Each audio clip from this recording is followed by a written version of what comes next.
অযোধ্যায় এক ভক্ত ছিলেন যার নাম ছিল দশরথ দাস।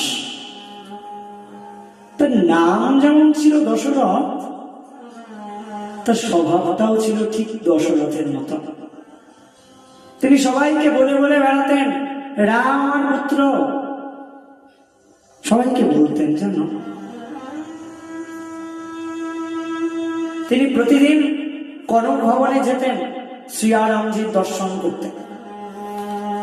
আর পূজারীকে বলতেন, আমি যখন মন্দিরে দর্শন করতে আসবো না, তখন শ্রীরাজির দিকের যে পর্দাটা সেটা তুমি টেনে রাখবে, যতই ও পুত্রবধূ। তো পূজারী তাই করতেন।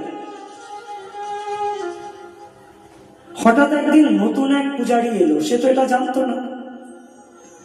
এবার দশরথজি যেই না কনক ভবনে এসেছেন শ্রীরামজির দর্শন করতে, তখন সেই পূজারী পর্দা টানেন না।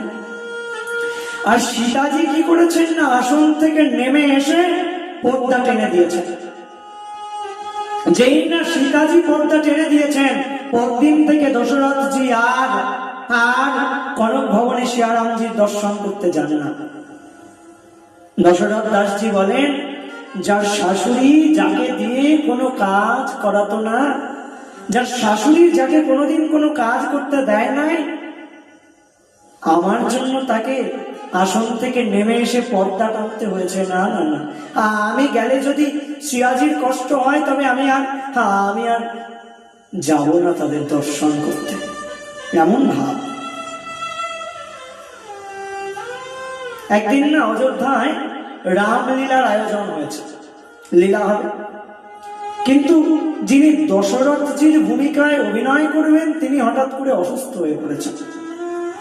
সবাই মিলে এবার দশরথ দাসজিকে ধরেছেন, আপনি দশরথ হয়ে যান না, আপনি তো দশরথজির ভাবেই থাকেন, তো আপনি এবার লীলাতেও অংশগ্রহণ করুন।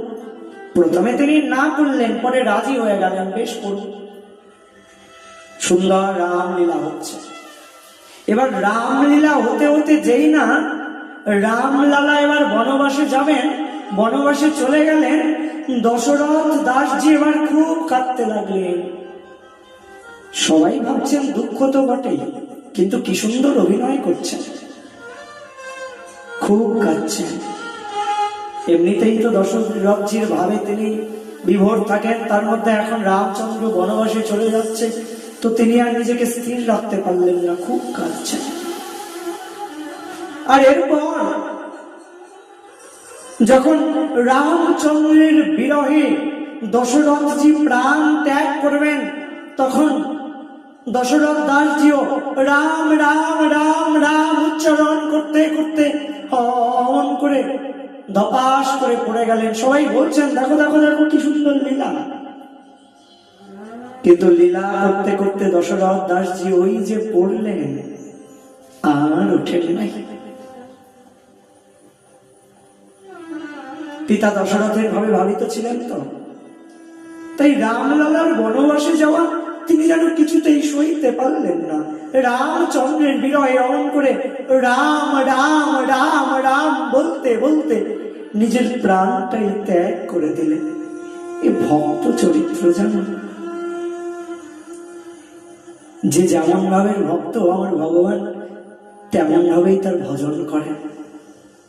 তাই দশরথ দাসজি এমন এমন ভক্ত ছিলেন। আর সত্যি সত্যি তিনি রামচন্দ্রের বিরহে অমন করে প্রাণ ত্যাগ করে দিলেন।